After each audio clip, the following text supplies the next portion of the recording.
Olá, Vascaíno! Bem-vindo ao canal Gigante Vascaíno. Eu sou o André Luiz e hoje vamos falar sobre as últimas notícias do nosso Vascão. Olha que tem assunto hoje, hein? Vamos falar hoje sobre o Alan, se vem ou não vem o Alan, o volante que foi cria do Vasco, né? Se ele vai vir mesmo, ele que tem um pré-contrato assinado com o Botafogo, como é que está essa situação.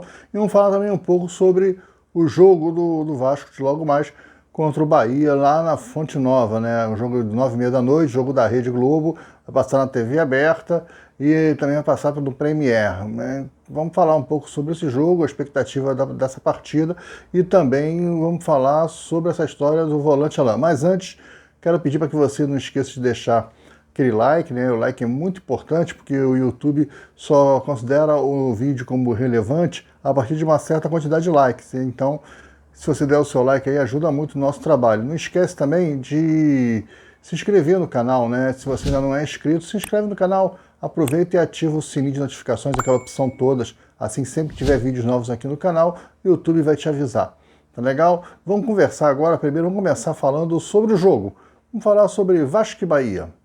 Daqui a pouco tem jogão do Vascão. Hoje tem Vascão, né? Hoje tem o Vasco entra em campo para enfrentar o Bahia lá na Fonte Nova, jogando fora de casa. Um jogo que para o Vasco é importantíssimo. Aliás, essa semana toda é uma semana importante.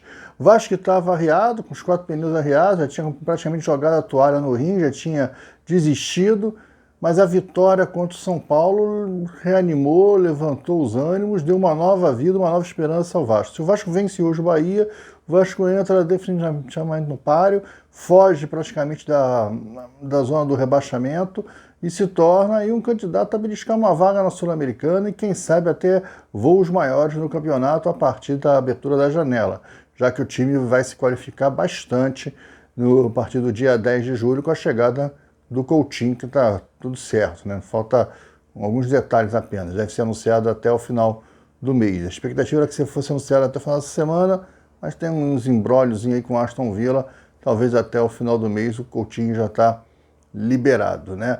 Mas o Vasco vai para a partida hoje, novamente com o Paiva no comando. Há uma expectativa que o Paiva fique até o jogo com o Botafogo, e se dependendo do resultado de hoje e do resultado do Botafogo, pode ser que o Paiva seja efetivado, né? Na verdade, não depende muito do resultado, depende de como o Vasco vai se apresentar. De repente o Vasco pode perder o jogo de hoje contra o Bahia e vai jogar pra caramba. Não pode? Pode acontecer. É um erro do VAR, perdeu de 1-0, um detalhe, um azar, o goleiro dos caras fechou o gol, o time jogou pra caramba. Então é isso que está sendo avaliado, o desempenho do time, né? O Pedrinho quer ver o desempenho do time e tem gostado muito dos bastidores do Paiva. Diz que o Paiva nos bastidores é muito acessível, conversa muito com o Felipe, e isso tem agradado tanto o Felipe quanto ao Pedrinho. Você tem um treinador com DNA de Vasco e que vem escutando os caras, né? Escutar o Felipe é sempre uma boa, né? E o Felipe conhece ali das 4 linhas, não só como jogador, mas também fez os cursos de técnico e tudo, tem essa visão moderna do futebol, é um cara que conhece pra caramba, jogou pra caramba. O Pedrinho também conhece muito, não é à toa que o Pedrinho foi eleito 5 anos seguidos o melhor comentarista de futebol. Pô, então o cara tá olhando pro time do Vasco e tá entendendo o que tá acontecendo, né? E esses bastidores, essas conversas, todos os caras entendem bem disso. E estão gostando muito do Paiva. O Vasco deve ir a campo com o mesmo time que enfrentou o São Paulo. Deve ir a campo com o Léo Jardim, Paulo Henrique, Maicon, João Vitor pela esquerda e o Piton. Meio de campo com Hugo Moura, Cocão e o Estrela. Ataque com Alisson, Verrete e David. Existe uma dúvida na posição do Cocão. Se ele vai começar com o Cocão ou ele vai começar com Zé Gabriel. Aí o meio campo seria Zé Gabriel, Hugo Moura e Estrela. Zé Gabriel faria o primeiro volante, já que o Zé Gabriel está liberado da suspensão, né? Já voltou o elenco, voltou o time, né? Mas é provável que ele mantenha o time que começou o jogo com o São Paulo. Então deve ser Hugo Moura, o Cocão e o Estrela. Vamos ver se ele vai manter esse meio de campo. Essa parece que é a única dúvida do Rafael Paiva, que tem a volta do Vitor Luiz, que voltou de suspensão, o Zé Gabriel. Agora, uma coisa legal, né, do nosso Rafael Paiva, né, a lista de relacionados deles já é bem interessante, né? Veja bem, o Praxedes estava liberado pelo DESP, né, já tinha feito a transição para o campo, liberado pela parte física, está liberado para poder jogar, e ele não levou o Praxedes, não levou o Serginho Kosovo e não levou o Galdames, que mostra que o Galdames com ele não vai ser titular, né? Bem, é um jogo difícil, o jogo contra o Bahia é o terceiro colocado, está 3 pontos de diferença do líder, está embolado lá na frente, é um time que vem jogando muito bem, time que tem o Everton Ribeiro tomando conta daquele meio campo, treinado há mais de um ano pelo Rogério Ceni, um time bem organizado, o Ceni foi mantido, né, depois de conseguir a permanência do Bahia na Série A ano passado, e esse ano o Bahia tá nadando de braçada aí no campeonato, tá bem lá em cima, e cabe ao Vasco ganhar esses 3 pontos lá dentro. Não é possível, não tem nenhum time imbatível no campeonato, não tem times imbatíveis, mas tem times que estão jogando muito bem. E o Bahia vem jogando muito bem. Mas se o Vasco demonstrar a mesma raça, a mesma vontade que demonstrou contra o São Paulo, a mesma organização, a mesma pegada na marcação, roubando bola, disputando bola, né? Eu acho que o Vasco iguala na vontade a parte técnica do que o Bahia e entrosamento do Bahia, que hoje é um time mais bem montado do que o do Vasco. Então, o Vasco também tem bons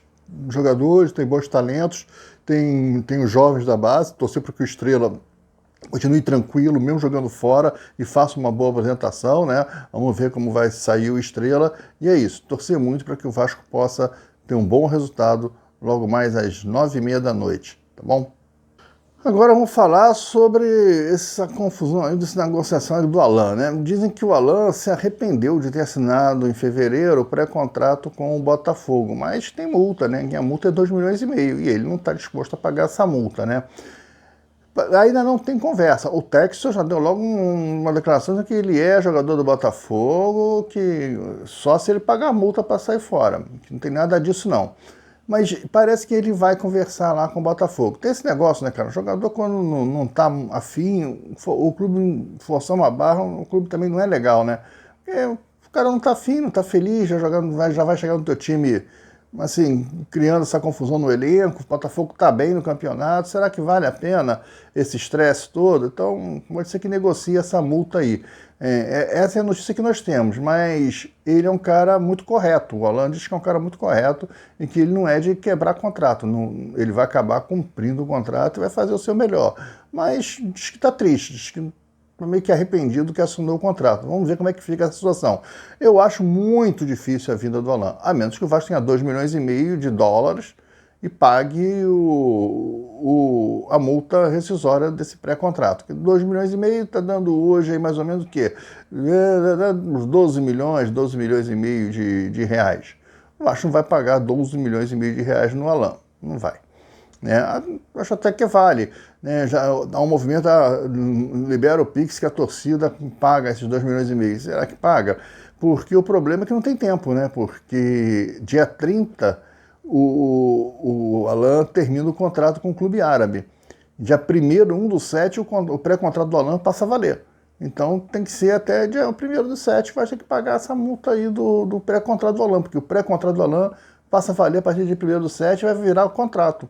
Vai ser assinado o contrato, né? Ele tem que aparecer no Botafogo, dia 1/7 tem que se apresentar para assinar o contrato. E aí, como é que fica essa história? Então o Vasco tem aí 5 dias, no máximo 6, para correr atrás e tentar resolver isso aí. O Alan vai tentar conversar lá com o Botafogo, mas eu não acredito que o Alan está com essa disposição também toda, não, porque é o que eu falei, o Alan, ele é honrado, ele é um cara que cumpre, diz que ele, como profissional ele é muito correto, então ele cumpre os contratos.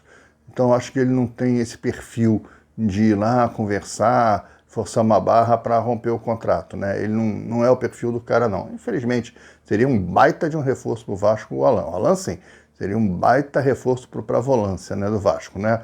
Que foi um erro do seu Emiliano Dias e do seu Ramon Dias. O Alan tinha sido oferecido para o Vasco no início do ano para assinar esse pré-contrato com o Vasco.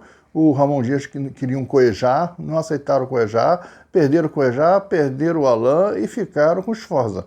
Foi isso que aconteceu. O Emiliano Dias teve num podcast aí do Diguinho, se eu não me engano, né?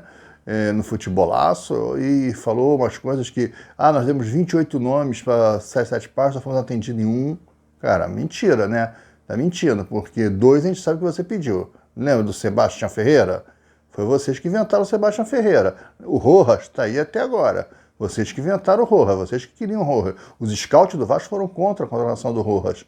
Né? Ele não vinha jogando bem. E tinha vindo de contusão, de uma cirurgia e tal. E vocês bancaram o Rojas porque era amiguinho de vocês da época do River Plate. Então, você não foi muito honesto lá no podcast. Isso eu só estou falando de 2 jogadores, tá? Porque o Hugo Moura, foram vocês que mandaram trazer também o Hugo Moura. Não, traz o Hugo Moura, eu quero Cleiton Casapia. Tá certo que vocês queriam o André Silva, que está no São Paulo, que fez o gol de cabeça contra o Vasco, aí em São Januário, o gol do São Paulo foi desse André Silva, que o Vasco queria contratar, e o Matos pisou na bola, não trouxe. E aí acabou vocês trazendo o Cleiton Casapia. Mas quando foi falar do Cleiton, vocês deram ok. Vocês gostaram do Cleiton. E o Cleiton veio se mostrando um jogador terrível. O Cleiton não pode jogar no Brasil realmente. Ele tem que jogar lá no Casapia de Portugal. O Cleiton não tem condições de jogar no futebol brasileiro. Aqui ele não vai ser artilheiro de nada nunca, pô. Ele não passa por um zagueiro. Lá em Portugal ele pode ser o rei, o novo Pelé. Mas aqui o Cleiton não consegue disputar e ganhar nenhuma bola. Até porque achei o Cleiton naquele jogo contra a Juventude fora de forma. Achei ele meio pesadão, não sei se ele é assim mesmo, mas achei ele meio gordinho. Pela televisão ele apareceu assim, tá um pouquinho acima do peso aí. E aí já fica estranho, né? Um cara que chegou no Campeonato Carioca, tá bom que ele não joga, que ele é reserva, mas não consegue manter a forma física, foi deixando ficar mais gordinho, né? Tá fora do peso. Isso é um problema profissional, hein, cara? O cara que está no banco de reserva tem que estar pronto para jogar. Ah, ele não joga porque é overhead. Não importa. E aí ele vai engordar, pô? Porra, que isso? O cara tem que se manter com ele. É um atleta, cara. E que história é essa? Vem treinando. Ó. E a comissão técnica, ninguém chega pro cara e fala, ó, rapaz, tá fora do peso, tá ficando mais fortinho. Cadê? Não afasta o cara, pro cara recuperar a forma física. Vai pro jogo assim mesmo, vai lá. Tá gordinho, mas que se dane, vai lá. Acho que é um timaço. Mas não é, cara. E o Cleiton Casapia não é esse cara todo, né? Vasco, nos anos 80, tinha um meio de campo, que era a cria da base, chamado Dudu. Mais antigo, vou lembrar do Dudu. Dudu jogava muito. Dudu era um meio campo clássico, um moleque alto, cara. Jogava bem, lançava, chutava muito bem, estava forte fora da área. Cara, que jogadorzaço, mas tinha esse problema de engordar. Engordava com uma facilidade, Dudu toda hora estava mais pesado, mais gordinho. E aí, cadê Dudu? Não, Dudu está afastado para recuperar a forma. Ele tinha um problema lá, uma disfunção qualquer, não parece que era tireoide, eu não lembro mais qual é a história do Dudu. Mas ele tinha esse probleminha de ficar gordinho. Jogava muito no meio campo, mas acabou que não deu grande jogador por causa disso, né? Assim, não deu. Ia ser um jogador de seleção, ele era da seleção brasileira de base e tal. Ele era para a seleção brasileira, mas na época o meio campo da seleção era um meio campo forte, né? Você tinha grandes jogadores e o Dudu estava tentando disputar uma vaga ali, ele era cotado. Mas esse problema de ficar engordando do Dudu foi afastou ele até do Vasco também, né? Esse foi um dos problemas que o Vasco acabou vendendo, negociando ele na época. Mas era um jogadorzaço do Dudu, era um grande jogador, mas tinha esse probleminha. O Cleiton, vai ver, tem um probleminha, não sei se tem problema de saúde e tal. Eu achei ele meio fortinho, mas eu acho que o Cleiton não tem que fazer parte da barca, né? Junto com Galdames, Praxedes, Cleiton, Serginho Kosovo, Rojas, tudo isso tem que fazer parte da barca agora no meio do ano para diminuir a folha, já que o Vasco vai engordar essa folha aí com os novos reforços, né? Então eu acho difícil a vinda do Alain, acho muito difícil a vinda do Alain, mas no Vasco, cara, tudo é possível, tudo pode acontecer, né? Falando quando a gente fala de Vasco, mas eu acho bem pouco provável a história do Alain. Existem rumores onde há fumaça a fogo, ele provavelmente deve estar arrependido, mas ele não é um cara de ir lá e negociar para quebrar contrato. Ele deve ficar, ele deve honrar o contrato. Assinei, agora eu já fiz, não estou feliz, mas vou ficar feliz. Vou assinar e acabou e vou embora. Tá? Então, eu acho que está mais para isso, mas vamos ver. Né? Tem aí 5 dias, vamos ver como é que se desenrolar dessa notícia aí. Hoje, para mim, a minha opinião é que o Alain está distante. Hoje ele não vem. O Vasco não tem 2,5 milhões para bancar a vinda do Alain. Uma pena. Titular absoluto no meio de campo do Vasco, Alain. Né? O Souza, há uma interrogação por causa da questão do joelho. Então o Souza hoje, a questão física, deixa uma interrogação. Se tiver com saúde, titular absoluto. Mas o Alain a gente sabe que ele está jogando, que ele está bem. O Alain é pegar, toma aí, qual a camisa que você quer. Escolhe a camisa e dá pro Alain. Falar rapidinho sobre o Payet. O Payet não vai jogar de novo hoje, não viajou para jogar contra o Bahia. O pessoal tá, Payet, chinelinho, cara, não é chinelinho. Eu até dei informação aqui que ele estava com uma lesão grau 1, não é. O Desp deu que a lesão dele foi grau 2. Pô, grau 2 são 3 semanas, geralmente a média são 3 semanas de tratamento. Ele fez 16 dias, pô, são 21, ele não deve jogar nem contra o Botafogo, inclusive ele está sendo preparado para jogar contra o Botafogo. Um cara de 36 anos voltar antes do planejado, o plano para a contusão dessa de grau 2, ele teve um estiramento na coxa. Grau 2 é 3 semanas, 21 dias. Eu acho que ele vai voltar só na outra rodada, né? Só na próxima rodada. Eu acho que, para mim, ele fura mais 2 jogos. O Botafogo e o outro jogo, o próximo jogo, eu não esqueci agora qual é o jogo da tabela. Para mim, ele fura mais 2 jogos, seria o correto, para deixar ele pronto, preparado. Ele já está em campo, diz que já está em campo fazendo a transição, mas é um estiramento grau 2. Né? Uma coisa é treino, da pique em volta do gramado, fazer exercício, fazer musculação, chutar algumas bolas, outra coisa é jogo. O jogo, o desgaste é muito maior, o movimento é maior, você pressiona mais o músculo, é outro nível. O jogo é totalmente diferente. Tinha aquela frase, né? Treino, jogo é jogo. Na parte de contusão é a mesma coisa. O cara não tá, recuperou e está bem, já faz todos os movimentos, com velocidade, com força. Tem que ver isso, né? Porque no jogo acho que as coisas vão aparecer. Acho melhor guardar o Payet. Não está jogando até agora. Se o Estrela fizer um bom jogo, então aí que não tem pressa de voltar com o Payet mesmo. Tá legal? Isso é o que eu penso. Para encerrar, né, pedir para que você não esqueça de deixar seu like aqui nesse vídeo, para que você se inscreva no nosso canal, caso você não seja inscrito, ativa o sininho de notificações, aquela opção todas, e dá aquela moral, copia o link desse vídeo, compartilha lá nos seus grupos de WhatsApp, Telegram, Facebook, e avisa que tem vídeo novo aqui no Gigante, porque a rapaziada possa chegar e ajudar ainda mais o nosso trabalho. Comenta aí, o que você acha? Quanto vai ser o jogo de hoje? Vou dar o meu placar. Eu acho que o jogo hoje vai ser 2-1 Vasco. Acho que o Vasco ganha do Bahia, não vai ser de virada, a gente vai abrir 1-0, eles vão empatar e a gente vai fazer o segundo gol. Gols de quem? Pô, eu vou botar o Verratti, que está numa seca, não fez o gol no último jogo contra o São Paulo, acho que goleou. E o Verratti não fez gol, então vou botar o Verratti fazendo um golzinho dele aí e vou colocar o Estrela seria demais. Vou colocar o segundo gol do Cocão. O Cocão vai dar uma pancada ali da meia-lua e vai fazer um segundo gol. Olha aí, ó, estou profetizando, hein? Vamos ver se isso acontece mesmo. Diz aí quanto é que vai ser o jogo para você. Quanto vai ser o jogo? Para mim vai ser 2-1 Vasco. Hoje eu estou otimista novamente. E comenta o que você acha dessa história do Alan Solano, se você, na sua opinião, o Alan vai vir, se ele vai realmente quebrar o contrato pela vascainidade dele, se ele vai lá e vai conversar com o Textor, vai tentar romper esse contrato aí no amor, para poder vir jogar no Vasco, enfim. Dê sua opinião aí sobre o Alan e sobre o placar do jogo, tá bom? Gente, um grande abraço, até o vídeo de amanhã. Tomara que a gente chegue aqui amanhã com uma vitória do Vascão, para comentar mais uma vitória, né? Fiquem com Deus, até o próximo vídeo e tchau!